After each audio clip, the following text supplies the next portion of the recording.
Physics کے اس course میں ابھی تک ہم نے کینیمیٹکس یعنی کہ حرکیات کے اوپر غور کیا ہے. کینیمیٹکس آپ کو یاد ہوگا، اس میں بنیادی کانسیپٹس ڈسپلیسمنٹ، ویلوسٹی اور ایکسیلریشن کے ہیں. تو سب سے پہلے ہم نے ون ڈائمینشن کی بات کی کہ ایک جسم اگر ون ڈائمینشن کے اوپر یعنی کہ ایک سیدھی لائن کے اوپر ہی چل سکتا ہے تو پھر آپ ویلوسٹی اور ایکسیلریشن کیسے ڈیفائن کرتے ہیں. ڈیریویٹیوز کی ہم نے بات کی. پھر ہم نے اس کو جنرلائز کیا ٹو 2 and 3 ڈائمینشنس. پھر کچھ دلچسپ قسم کے پرابلمز بھی سالو کیے. لیکن یہ سوال اٹھانا اب بھی باقی ہے کہ اجسام کیوں حرکت کرتے ہیں، یہ ایکسلریشن ان کو کہاں سے ملتی ہے. آج کے اس لیکچر میں ہم ان مسئلوں کے اوپر غور کریں گے. تو آج کے لیکچر کا عنوان ہے ڈائنامکس، اور ڈائنامکس سے مطلب وہ قوتیں جو ایک جسم کے اوپر عمل کرتی ہیں اور اس کو ایکسلریشن پہنچاتی ہیں. اس ضمن میں ہمیں پھر نیوٹنز 3 لاز آف موشن کی بات کرنا ہوگی. تو اصل سوال یہ اٹھتا ہے کہ ایکسلریشن کہاں سے آتا ہے. اس کے لیے ہمیں ایک نئے تصور کی ضرورت پڑے گی جس کو قوت یا طاقت یا فورس کہتے ہیں. اور ڈائنامکس کا مطلب ہے it is the study of forces and the resulting motion.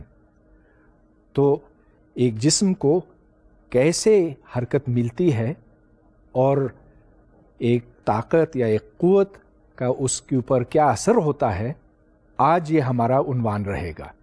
پرانے وقتوں میں مطلب یہ کہ نیوٹن کے زمانے سے پہلے یہ سمجھا جاتا تھا کہ ہر چیز کی جو قدرتی حالت ہے، نیچرل سٹیٹ ہے، وہ ٹھہر جانے کی ہے. مطلب یہ کہ ہر چیز چاہتی ہے کہ وہ ٹھہر جائے، رک جائے. تو مثال کے طور پر اگر آپ کوئی گیند لڑکاتے ہیں تو کچھ وقت کے بعد وہ گیند رک جاتی ہے، یا اگر آپ کسی اور چیز کو پھینکتے ہیں تو وہ تھوڑی دیر آگے چلتی ہے، اس کے بعد ٹھہر جاتی ہے. گویا کہ جو نیچرل سٹیٹ ہے that is the state of rest. اور اگر کوئی چیز حرکت کرتی ہے تو ضرور اس کے پیچھے کوئی طاقت ہوگی. لہٰذا یہ تصور عام تھا نیوٹن کے زمانے سے پہلے کہ جو بھی چیز چلتی ہے اور چلتی جاتی ہے اس کے پیچھے کوئی نہ کوئی طاقت ہوگی. اور اس واسطے یہ سمجھا جاتا تھا کہ سورج اور چاند اور جتنے بھی اجسام ہیں آسمان میں، اگر یہ حرکت کرتے ہیں تو پھر ان کے پیچھے کوئی نہ کوئی طاقت ہوگی. تو مثال کے طور پر اگر مریخ اپنے مدار میں یوں گھومتا ہے تو اس کو دھکا دینے والا کوئی چیز موجود ہوگی. یہ پرانا تصور تھا. لیکن نیوٹن کے بعد ایک بڑا انقلاب برپا ہوا. نیوٹن نے یہ کہا کہ ہر چیز کی قدرتی حالت یہ ہے کہ وہ اپنی حرکت کو جاری رکھنا چاہتی. The modern view is that objects tend to remain in their initial state، یعنی کہ جس حال میں وہ تھے اسی حال میں وہ رہنا چاہتے ہیں، اور جب تک اس کے اوپر کوئی طاقت عمل نہ کرے تو وہ اپنی حالت قائم رکھے گی. آئزیک نیوٹن شاید دنیا کا سب سے بڑا سائنسدان اور مفکر تھا. اس نے تقریباً 350 سال پہلے ایک مارکوت الارا کتاب لکھی، پرنکپیا میتھمیٹکا، جس میں اس نے حرکت کے 3 قانون وضع کیے.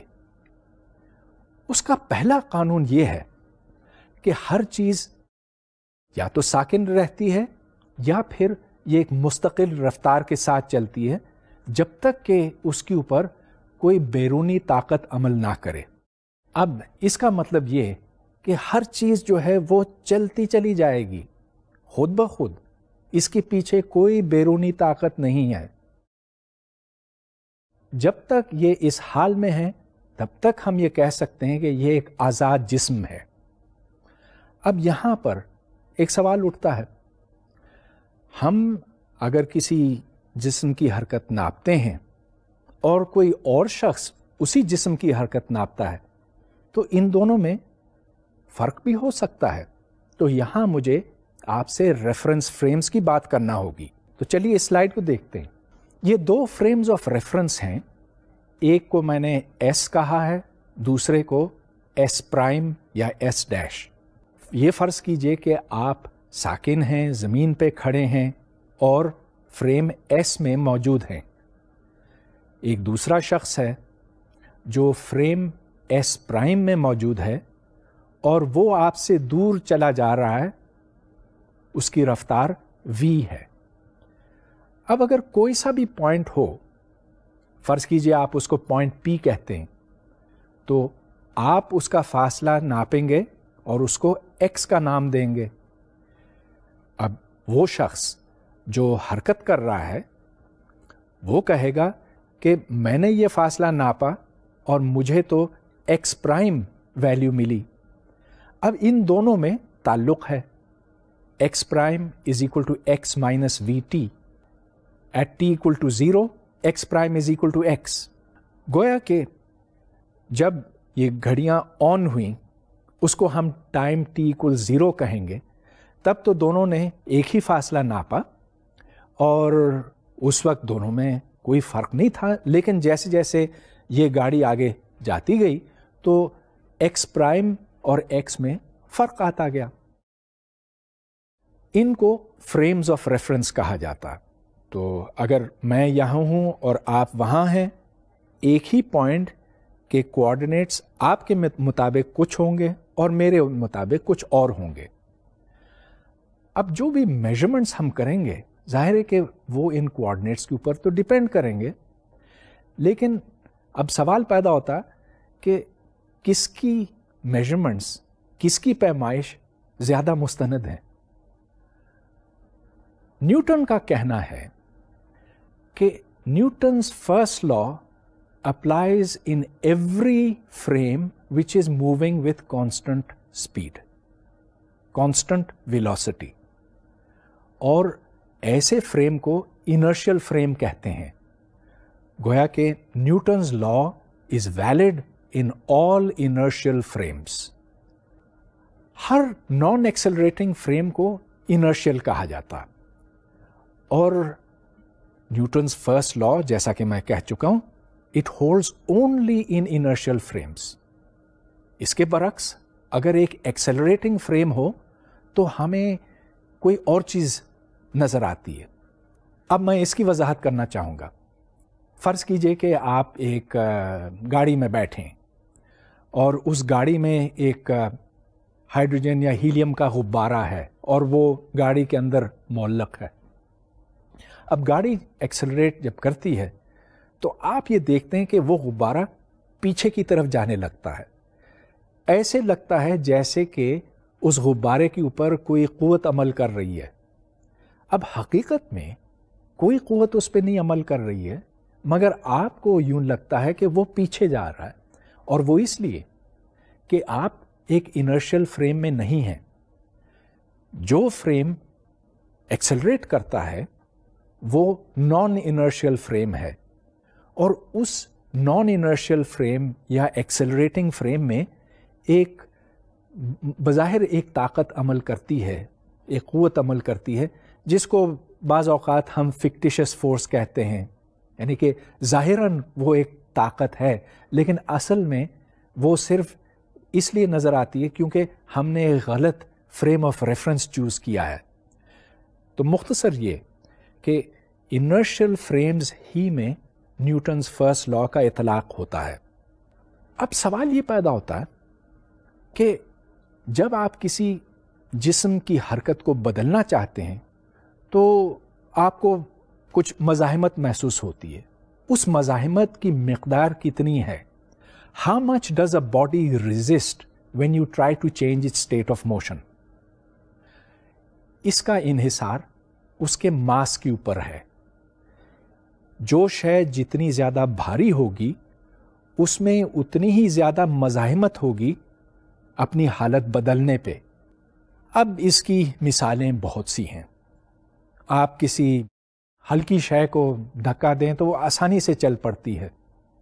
اگر کسی بھاری شے کو دھکا دیں تو ہو سکتا ہے کہ وہ آپ ہلا بھی نہ سکیں. یہ آپ کا مشاہدہ ہے کہ جب آپ ایک ریڑھے کو آگے کرتے ہیں، ہلکا ہے تو بڑی آسانی سے آگے ہو جاتا ہے. لیکن دوسری طرف اگر آپ نے ایک بس کو دھکا دینے کی کوشش کی تو وہ تو کوئی آسان کام نہیں, اور وہ بس جو ہے اگر وہ چلی بھی تو بہت ہی کم چلے گی. اس مزاحمت کو ہم ایک نام سے, ایک لفظ سے منسوب کرتے ہیں جس کو انرشیا کہا جاتا ہے. So inertia is the resistance to change in motion. In other words, resistance to acceleration. اور ماس اس کا ایک پیمانہ ہے. تو جتنا زیادہ ماس ہوگا انرشیا اسی حساب سے زیادہ ہوگا. اب سوال یہ پیدا ہوتا ہے کہ کیا ماس کا مطلب سائز ہے؟ نہیں. کوئی چیزیں بڑی ہوتی ہیں, کوئی چھوٹی ہوتی ہیں. بعض دفعہ تو چھوٹی چیزیں زیادہ مزاحمت پہنچاتی ہیں. کیا اس کا تعلق کثافت کے ساتھ ہے, یعنی کہ ڈینسٹی کے ساتھ؟ یہ بھی نہیں ہے. کیا اس کا تعلق وزن کے ساتھ ہے؟ از mass the same as weight؟ یہ بھی نہیں ہے. ماس یعنی کمیت اور ویٹ یعنی وزن یہ برابر نہیں ہے. اس کی میں وضاحت بعد میں کروں گا. اب اس سلائیڈ کو دیکھیں. یہاں سے آپ کو یہ نظر آتا کہ ایک ماس کے اوپر جس کی قیمت m ہے اس کے اوپر ایک فورس F عمل کر رہی ہے. اب جتنا زیادہ آپ اس پر طاقت لگائیں گے تو ایکسلریشن اسی حساب سے زیادہ ہوگی. مطلب یہ کہ the rate of change of velocity will be greater if the force is greater. تو اسی لیے یہ لکھا ہوا ہے A is proportional to F. لیکن دوسری طرف اگر یہاں آپ زیادہ کمیت رکھتے ہیں, زیادہ ماس رکھتے ہیں تو ایکسلریشن کم ہوگی. اس واسطے the acceleration is proportional to the force divided by the mass. ہاں, فورس بڑھانے سے ایکسلریشن بڑھتی ہے لیکن ماس بڑھانے سے ایکسلریشن کم ہوتی ہے. نیوٹن کا دوسرا قانون یہ کہتا ہے کہ the mass into the acceleration is equal to the total force acting upon the mass. The total external force acting upon the mass. اب اس میں فورسز کئی ساری ہو سکتی ہیں. ممکن ہے کہ اس چیز کو یہاں سے دھکا لگ رہا ہو لیکن یہاں سے بھی دھکا لگ رہا ہو اور یہاں سے بھی. جو ٹوٹل فورس بنے گی وہی ایکسلریشن پروڈیوس کرے گی.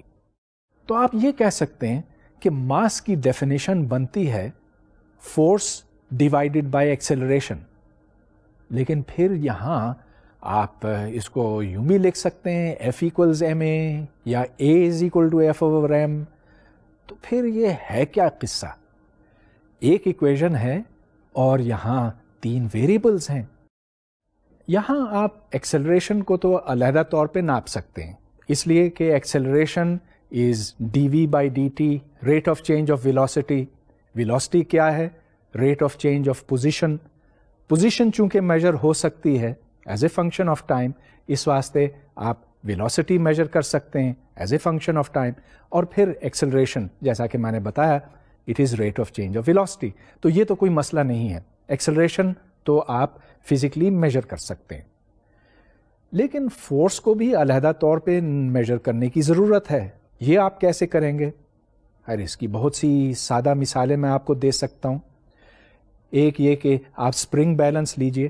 اسپرنگ بیلنس میں یہ ہے کہ یہاں آپ نے کوئی ماس رکھا اور ادھر ایک اسپرنگ ہے, اور جتنا زیادہ ماس آپ رکھیں گے تو اسپرنگ بیلنس اتنا ہی زیادہ کھینچے گا. یا اگر آپ کسی چیز کو کھینچتے ہیں اسپرنگ بیلنس کے ساتھ تو اسپرنگ بیلنس کے اوپر نشان لگے ہوتے ہیں, تو آپ وہاں سے بھی دیکھ کر یہ کہہ سکتے ہیں کہ فورس 1 نیوٹن ہے کہ 2 کہ 5. اچھا, یہاں پر تو میرے پاس کوئی اسپرنگ بیلنس نہیں ہے, لیکن اتفاق ہے کہ جیب میں ایک ربر بینڈ پڑا ہوا ہے اور یہ بھی وہی کام دے گا. یہ دیکھیں کہ اس ربر بینڈ کو جب میں کھینچتا ہوں تو یہ ربر بینڈ میرے ہاتھ کے اوپر ایک فورس لگاتا ہے, اور جتنا زیادہ یہ کھینچا جاتا تو فورس اس کے حساب سے بڑھتی جاتی ہے. تو اس ربر بینڈ میں یہ صلاحیت ہے کہ یہ فورس میجر کر سکے. فورس ایک ویکٹر ہے.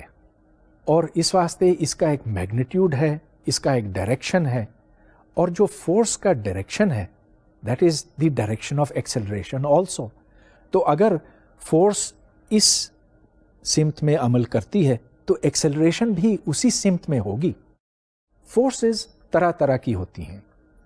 چلیے دیکھتے ہیں کہ کس قسم کی. کانٹیکٹ فورسز لیجیے.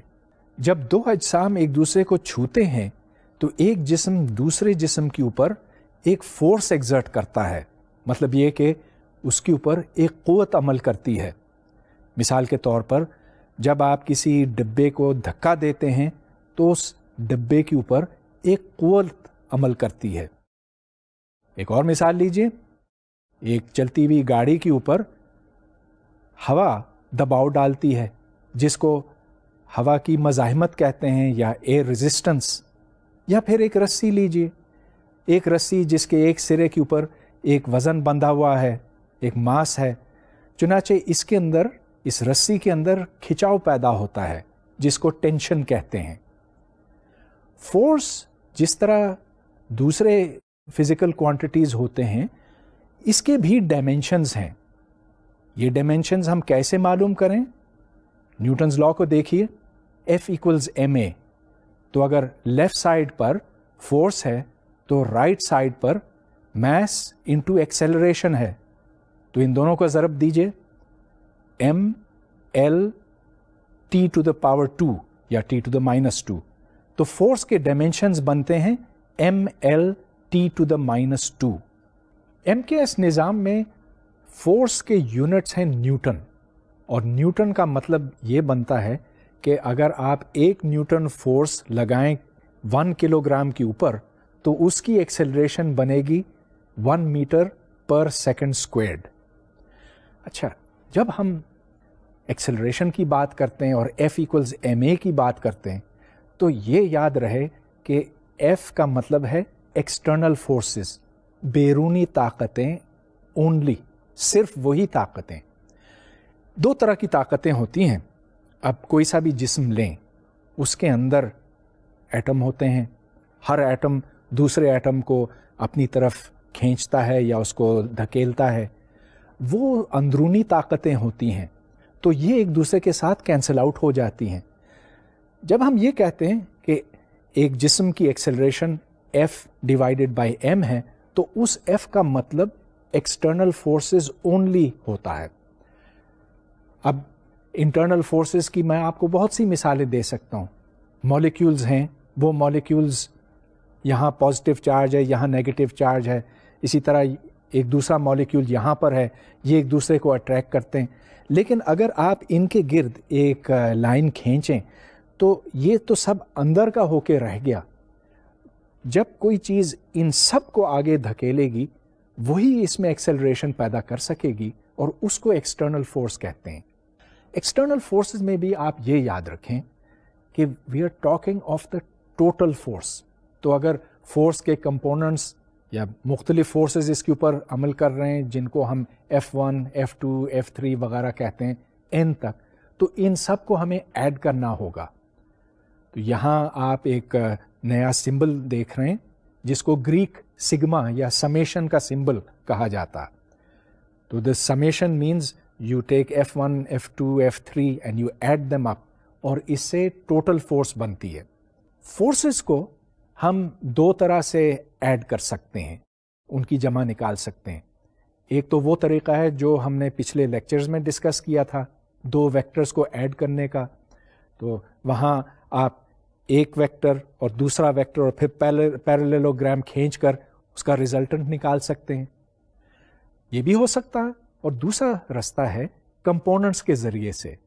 تو کمپوننٹ سے شاید یہ زیادہ آسانی سے بھی سمجھ میں آ سکے. تو ایک مثال دیکھتے ہیں اس کی. اس سلائیڈ کے اوپر آپ 2 فورسز دیکھ رہے ہیں.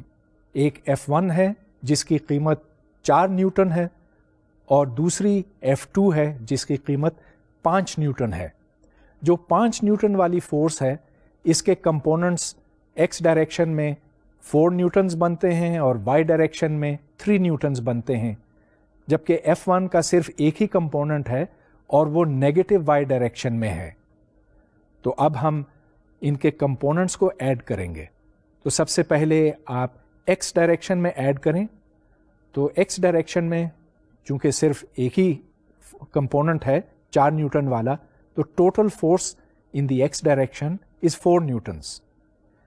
وائی ڈائریکشن میں 2 کمپوننٹس ہیں, F2y اور F1, اور F1 چونکہ نیچے کی طرف ہے اس لیے اس کے ساتھ ایک نیگیٹو سائن آتا ہے. اس کا مطلب یہ کہ جو ٹوٹل فورس بنتی ہے اس کے 2 کمپوننٹس ہیں 4 نیوٹن اینڈ -1 نیوٹن, اور جب آپ اس کا میگنیٹیوڈ نکالیں گے تو وہ میگنیٹیوڈ بنتا ہے 4 اسکوائرڈ پلس -1 اسکوائرڈ, جس کا مطلب ہے اسکوائر روٹ آف 17 نیوٹنس. اب میں ایک اور مسئلے کی طرف آنا چاہتا ہوں جس کے بارے میں لوگ خاصے کنفیوز رہتے ہیں. ویٹ اور میس میں جو فرق ہے وہ واضح کرنا چاہتا ہوں. ویٹ دراصل فورس ہے, the force due to gravity یا force due to something else. مثال کے طور پر اگر میرے پاس 1 کلو گرام میٹر ہو, انگور کا ہو یا سیب کا یا جو بھی, تو اس کا وزن زمین کے اوپر کچھ ہوگا, لیکن اگر میں اس کو چاند کے اوپر لے جاؤں تو اس کا وزن کچھ اور ہوگا. ماس اتنا ہی ہوگا, اتنے ہی انگور ہوں گے, اتنا ہی بڑا سیب ہوگا, لیکن ادھر اس کی ویٹ, اس کا وزن اور ہے اور چاند کے اوپر اور ہے. چلیے اس کو فارمولوں میں دیکھتے ہیں. So the weight is the force of gravity, اور اگر آپ F equals ma اپلائی کریں تو the force which is really the weight is W. m تو وہی رہے گا, اور جو ایکسلریشن ڈیو ٹو گریوٹی ہے اس کو ہم g کہتے ہیں.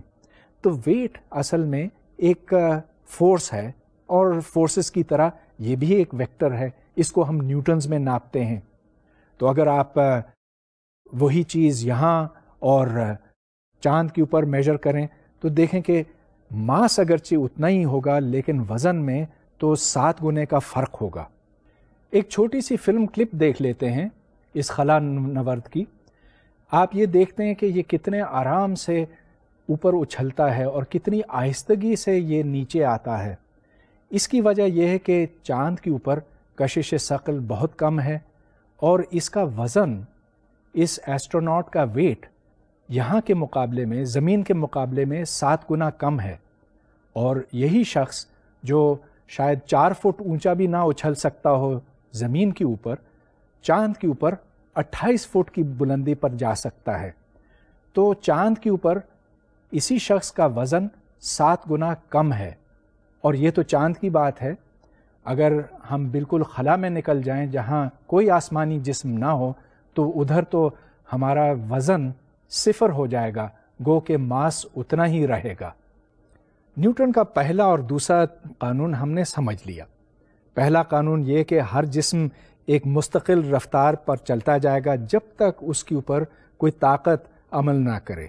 اور دوسرا قانون یہ کہ اس میں جو ایکسلریشن پیدا ہوگی وہ فورس ڈیوائیڈڈ بائی ایم کے برابر ہوگی.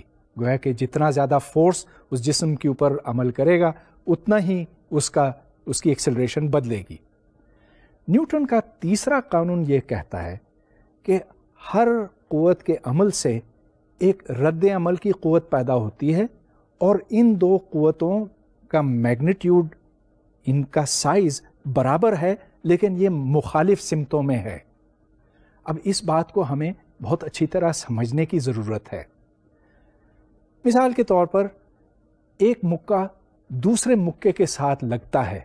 ایک باکسنگ گلو جس کو ہم اے کہیں گے, باکسنگ گلو بی کے ساتھ جا کے ٹکراتا ہے.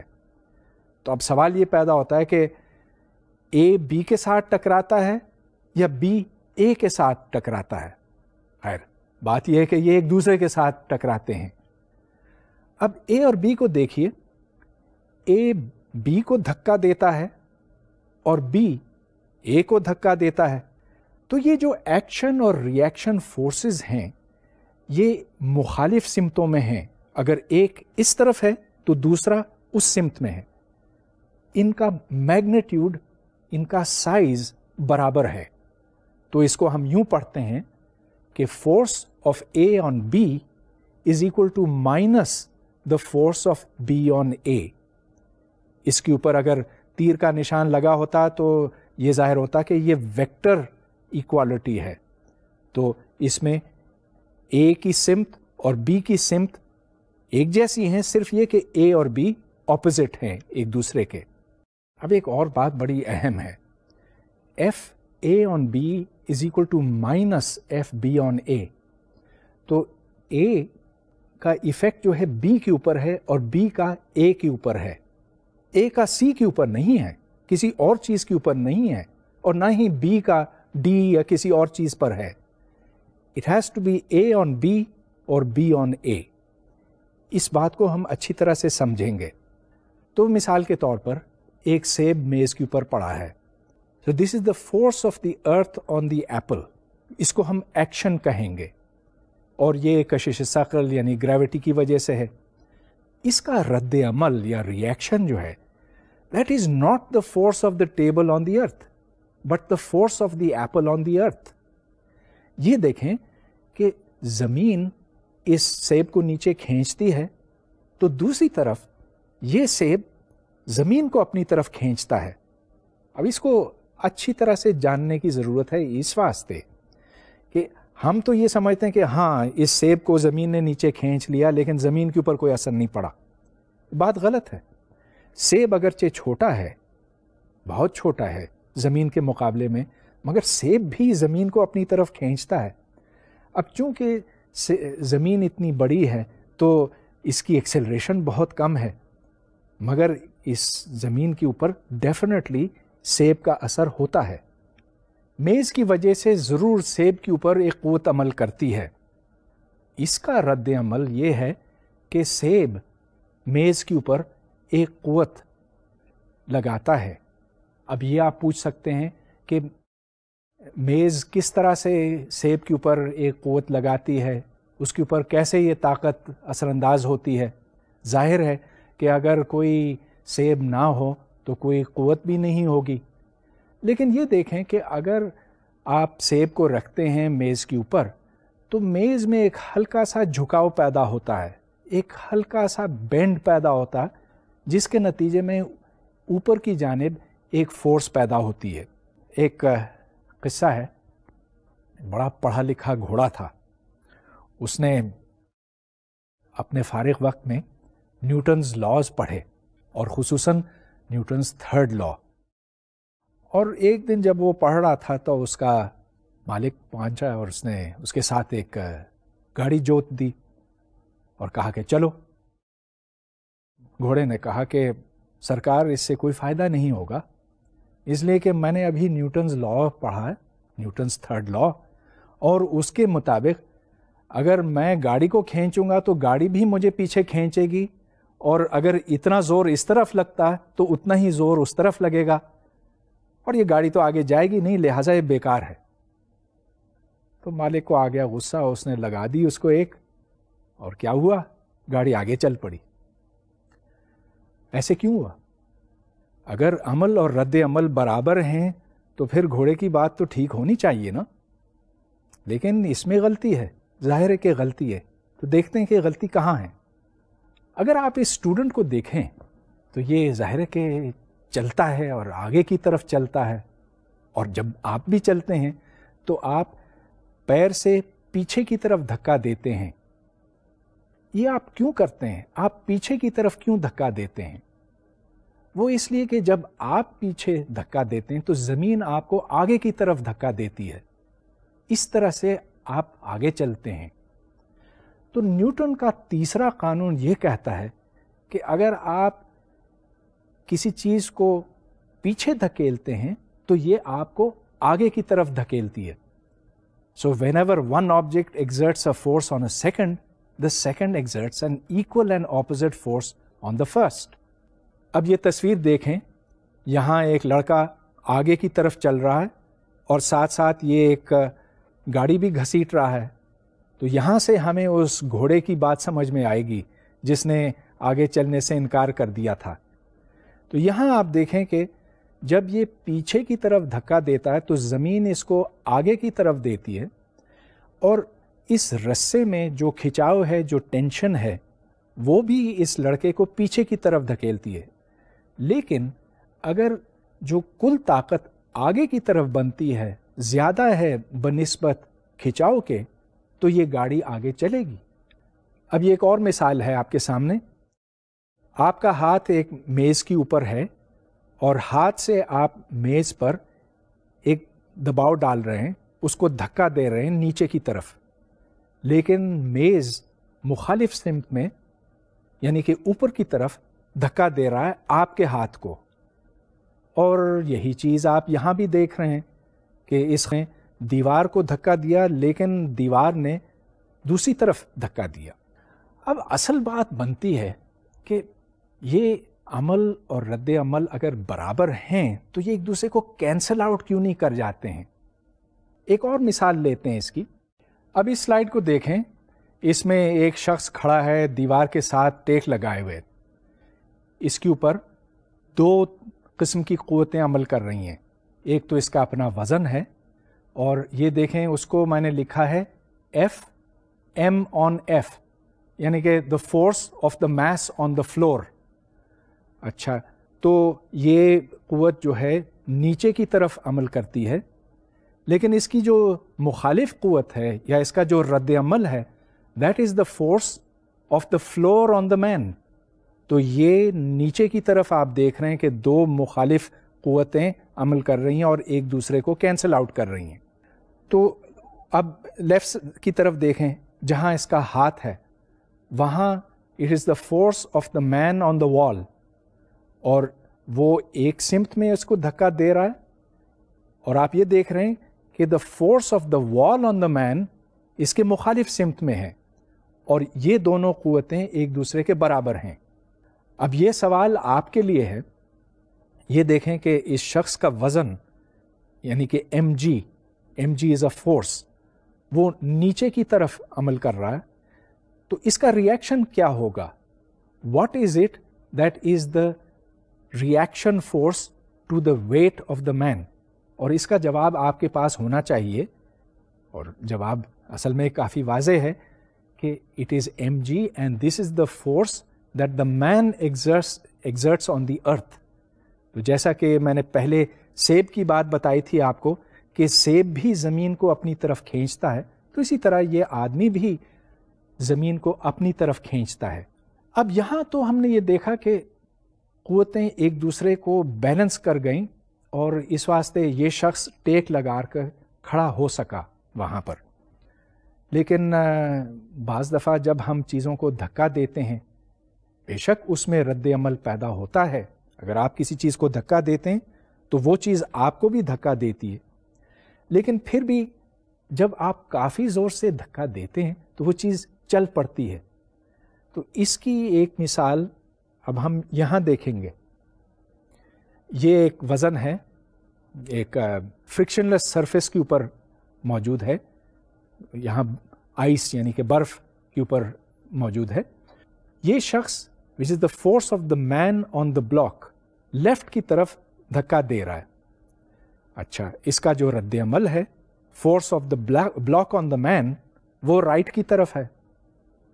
اب یہ ایک دوسرے کے اپوزٹ تو ہیں، لیکن پھر بھی یہ بلاک لیفٹ کی طرف حرکت کرے گا.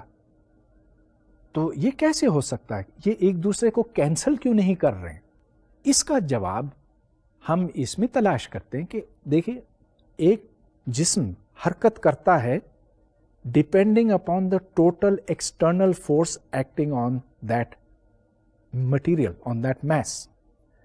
جو بیرونی طاقت اس کے اوپر عمل کرے گی وہی اس میں ایکسلریشن پیدا کر سکے گی. تو ہاں، یہ ہم نے اس کو یوں دھکا دیا اور اس نے ریئیکٹ کیا، لیکن اصل چیز یہ کہ جو ٹوٹل ایکسٹرنل فورس ہے وہ کیا بنتی ہے.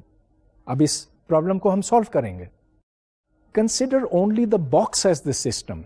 تو ساری بات یہ ہے کہ ہمیں اس جسم کے اوپر جو فورس ہے وہ معلوم کرنی ہے. The force on the box is F m on B, force of the man on the block, and that is equal to by Newton's law mass times the acceleration of the block. اب اس سے پھر یہ value نکلتی ہے A box is equal to force of the man on the block divided by M. اب بہت سی غلط فہمیاں ہیں، عام غلط فہمیاں، ان کی طرف ہمیں توجہ دینے کی ضرورت ہے. مثال کے طور پر یہ کہ اگر کوئی چیز حرکت کرتی ہے تو اس کے اوپر کوئی ضرور قوت عمل کرتی ہوگی. یہ غلط ہے. جو جسم ایک مستقل رفتار پر چلتا ہو اس کے اوپر کوئی فورس عمل نہیں کرتی. اس کے برعکس وہ جسم جو اپنی سپیڈ، اپنی ویلوسٹی بڑھا رہا ہے، ضرور اس کے اوپر کوئی نہ کوئی قوت عمل کر رہی ہوگی، تبھی وہ اپنی ایکسلریشن قائم رکھ سکتا ہے. پھر ایک اور غلط فہمی یہ ہے کہ تمام وہ قوتیں جو ایک دوسرے کے برابر ہیں سائز میں لیکن مخالف سمتوں میں ہیں، یہ ایکشن ری ایکشن پیئرز ہیں. مطلب یہ کہ عمل اور رد عمل کا جوڑا بنتا ہے. مگر یہ غلط ہے. جیسا کہ میں نے پہلے آپ کو مثال دی تھی، اگر ایک سیب یا ایک کتاب میز کے اوپر موجود ہے تو the normal force of the table acting on the book and the weight of the book are equal and opposite, مگر یہ جوڑا نہیں بنتا. اور یہاں یہ بات آپ کو ذہن میں رکھنی چاہیے کہ F of A on B is equal to minus F of B on A. اپنی روزمرہ کی زندگی میں ہم نیوٹن کے لاز کی سچائی جگہ جگہ دیکھتے ہیں، خصوصاً لا 1 اور لا 2. ان کے حوالے سے ایک چیز ہے جس کو ہم انرشیا کہتے ہیں. انرشیا یعنی کہ ہر شے کی یہ خواہش کہ وہ اپنی حالت کو قائم رکھے، رفتار نہ بدلے، اور یہ جو مزاحمت ہے یہ اس کے ماس کے پروپورشنل ہے. تو لیجئے اس کی ایک مثال یہاں پر ہمارے سامنے موجود ہے. یہ گلاس بھی اپنی رفتار خود بخود نہیں بدلے گا. It does not want to change the state of its motion. اس گلاس کو میں اس کاغذ کے اوپر رکھتا ہوں اور یہ خود بخود تو نہیں چلتا ہے، لیکن میں اس کو چلا سکتا ہوں ایک فورس لگا کر. جب اس کے اوپر ایک قوت اثر انداز ہوگی، عمل کرے گی، تو پھر یہ چل پڑے گا. اور دیکھیں میں اس کو کھینچ کر آگے لے جا سکتا ہوں. اس کی حالت بدلی. یہ پہلے یہاں کھڑا تھا، اس کی سپیڈ 0 تھی، اب یہ چل پڑا، ایکسلریٹ کیا. ظاہر ہے کہ ایکسلریٹ کیا. اگر ایکسلریٹ نہ کرتا تو اس کی سپیڈ 0 ہی رہتی. ہاں، اور پھر ڈیسیلریٹ بھی کیا. جب فورس ختم ہو گئی تو پھر یہ رک گیا. اب اس کو پھر سے دیکھیے اور ذرا غور سے دیکھیے. اس گلاس نے چاہا کہ یہ یہیں رہے. اس کے اوپر جو فورس لگی، جو قوت اس کے اوپر اثر انداز ہوئی، وہ بہت کم وقت کے لیے تھی. چنانچہ یہ اپنی حالت زیادہ بدل نہیں سکا، وہیں رہا. دوبارہ دیکھیے، اگر میں اس کو جلدی سے کھینچوں تو یہ وہیں رہتا ہے. This shows that the inertia of this glass is a very real thing. اب یہ تو آپ نے مان لیا کہ یہ گلاس اس لیے حرکت میں آیا کیونکہ اس کے اوپر ایک قوت اثر انداز ہوئی تھی، مگر وہ قوت یہاں لگائی گئی اور گلاس یہاں ہے.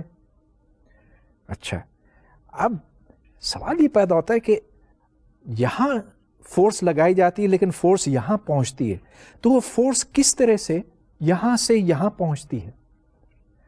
اگر اس کاغذ کو باریکی سے دیکھا جائے ایک مائکروسکوپ کے نیچے، تو آپ دیکھیں گے کہ اس کے اندر مالیکیول ہیں، لاکھوں اربوں مالیکیول ہیں، اور ہر مالیکیول جو ہے وہ دوسرے مالیکیول کو اپنی طرف کھینچتا ہے. ان کے درمیان کشش ہوتی ہے. اور جب آپ اس کے اوپر ایک فورس لگاتے ہیں، اس کو یوں کھینچتے ہیں، تو ان میں فاصلہ ذرا سا بڑھتا ہے.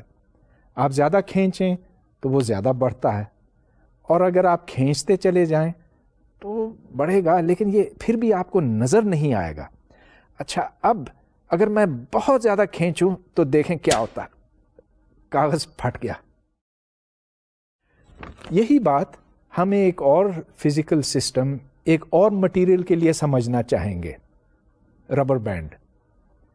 یہ ایک خاصا اہم سا ربر بینڈ ہے، اور بجائے اس کے کہ میں گلاس کو اس کے ساتھ کھینچوں، میں ایک بوتل میں پانی بھرتا جاؤں گا. تو یہ خالی بوتل ہے اس وقت، اس میں میں نے یہ ربر بینڈ ڈال دیا، اور یہ دیکھیں کہ بوتل اس وقت یہاں ہے. اچھا، جیسے جیسے میں اس کے اندر پانی ڈالوں گا دیکھیں کیا ہوتا.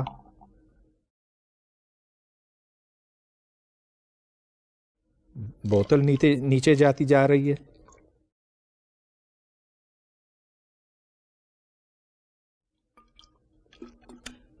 اور ربر بینڈ ٹوٹ گیا.